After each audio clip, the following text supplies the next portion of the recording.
जाएगा 6.6 इंटू 10⁻⁻34। हम क्यों जॉउल में कन्वर्ट कर रहे हैं भी? जो आपका प्लैंक्स कांस्टेंट है किसमें? जॉउल में। ऐसा नहीं कि ऊपर आप जॉउल में लो, नीचे आप इलेक्ट्रॉन वोल्ट में लो, तो आंसर आपका गलत बनेगा।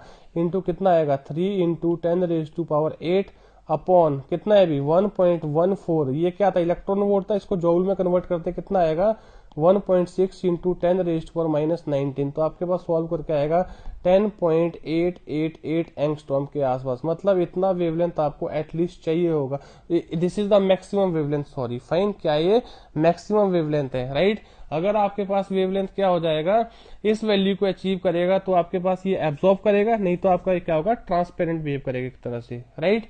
तो यार ये कुछ मैंने आपके पास प्रीवियस पीएसयू से बेसिक्स क्वेश्चन लिए हैं। देखो ये लेने का पर्पज ये है कि आपको आइडिया हुआ कि जो आप गेट के लिए प्रिपेयर कर रहे हो ना यार, उसी के जो आउटकम्स होते हैं वही सारे क्वेश्चंस आपके पीएसयूज में डायरेक्टली सॉल्व हो सकते हैं, प्रोवाइडेड कंडीशन की जब आप गेट का प्रेपरेशन कर रहे हो आप छोटी छोटी चीजों को इग्नोर मत करो, ठीक है। हर एक चीज का अपना एक इंपॉर्टेंस है। तो देखो बीजेटी के सिर्फ इसमें 2 या 3 फॉर्मूले यूज हुए हर एक क्वेश्चन में, that is simply the current gain, fine. अभी हम आगे और क्वेश्चन लेंगे जिसमें हम जीनर, क्लिपर, क्लैंपर और बीजेटी, ऑपरेशनल एम्पलीफायर या ऑसिलेटर से क्या क्या क्वेश्चन बनते हैं, राइट। होपफुली यार यहाँ से आपको काफी चीजें सीखने को मिली होंगी कैसे विद इन द टाइम आपको हर क्वेश्चन को सॉल्व करना है, राइट। Thank you.